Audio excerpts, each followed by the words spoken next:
Pope Francis embarking on a historic trip to Iraq. WGN's Dina Bair has more on the purpose of his journey and the high stakes. The Holy Father is traveling just days after several rockets were launched, targeting U.S. troops amid deteriorating security in the region. He is going into an area where the first doses of COVID-19 vaccine just arrived 2 days ago. But Pope Francis says he's on a mission to make up for years of war and terrorism. For him, the chance for peace outweighs the risk. Giungo tra voi come pellegrino di pace. Recording a message to Iraqis before he departed Rome, the Holy Father called himself a penitent pilgrim seeking peace. Nel segno del padre Abramo, che riunisce in un'unica famiglia. There are more than 300,000 Christians living in Iraq. The Pope prayed for them in the church he visited just after his election, the Basilica of St. Mary Major. That number has really been shrinking since the Gulf War, since our invasion of Iraq.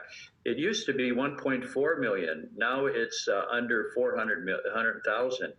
So this is one of the consequences of the war that John Paul II tried to get across to the United States government at that time. 75 journalists are making the trek to document a trip once planned and canceled by Pope John Paul II. The violence was such that he wasn't able to do it. Gerard O'Connell, a Rome-based Vatican journalist, is among those taking the papal plane with high hopes this pilgrimage will be void of violence, making history instead for all the right reasons. We've got confidence that the Iraqi government has been very keen for the Pope to go, because for a long time they've been seen as a country which is a country of death, in a way, of things just not working.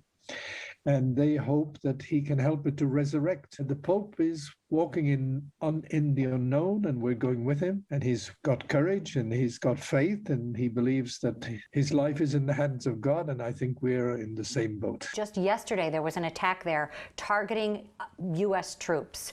So is it safe for our Holy Father to go? Well, there is the dual risk, not only of the possible violence, but also the pandemic. And he feels as though it's important in this moment to support the persecuted people.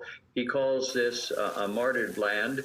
There are long-suffering people on all sides of the spectrum religiously. And the people are young. It's the youth the Pope is targeting. 57% of the population of this country are under the age of 25.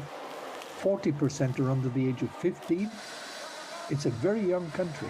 And these young people, they need hope. And the Pope, it's one of his desires, wishes, is one of his aims of the trip, to give hope to these people.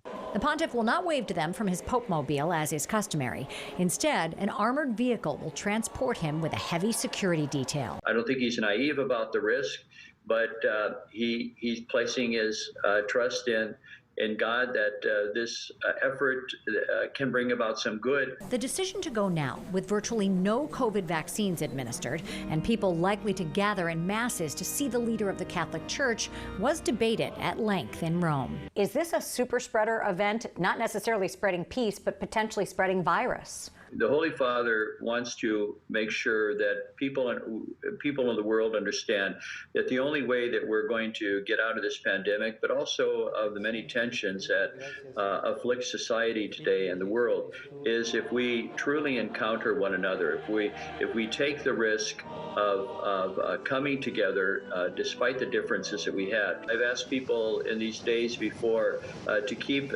his safety and the safety of everyone in their prayer, and I would make that appeal here today. The Pope's flight departs at midnight our time, arriving in Baghdad early morning here in Chicago. Back to you.